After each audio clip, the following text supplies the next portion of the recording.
आज चाहिँ म यो इन्भा कलेजमा छु। च्याट्टसँगले साथीहरू भटाभट आउँदैछन् इक्जाम दिएर। यो चाहिँ इन्भा कलेज कोरियाको हैन। च्याट्टसँगले यतातिर यस्तो छ, ठुलो छ एरिया, दामी छ है, दामी छ, दामी छ। मालहरू पनि केटीहरू पनि कति राम्री राम्री हुन् च्याट्टसँगले। अब यस्तो छ, साथी पर्खिरहेको छु मैले चाहिँ हैन। जाडो मौसम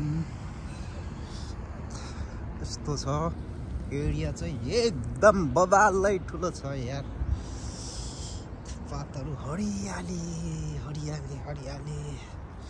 म चाहिँ यस्तो हिँडिरहेको छु गाइसहरू, भिडियो बनाउनु पनि आउँदैन, यस्तो छ हौ हालत। यहाँ झोला, यहाँ अब ट्याक्कसँगले फुलहरू पातहरू अहिले चाहिँ पहेँलै भइरहेको अवस्था छ।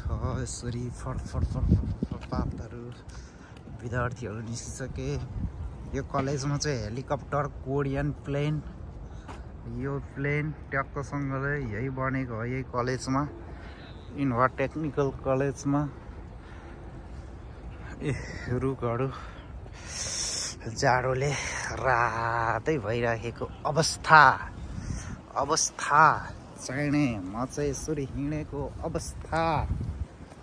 साथीहरू अब घर लाग्नुपर्ने हुन्छ हामी। अब भोकले पेतान भएको अवस्था। Okay, see you guys. तपाईँहरूलाई अब अर्को भिडियोमा फेरि देखाउने छु। Bye bye. दामी छ यार कलेज।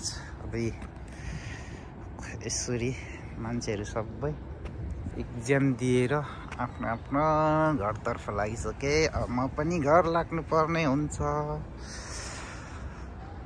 यो एरिया चाहिँ लगभग काठमाडौँ जिल्लाभरिकै जत्रै देख्छु है। ठुलो छ लास्टै यो एरिया चाहिँ।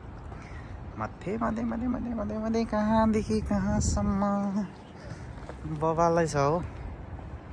Okay, bye bye, see you.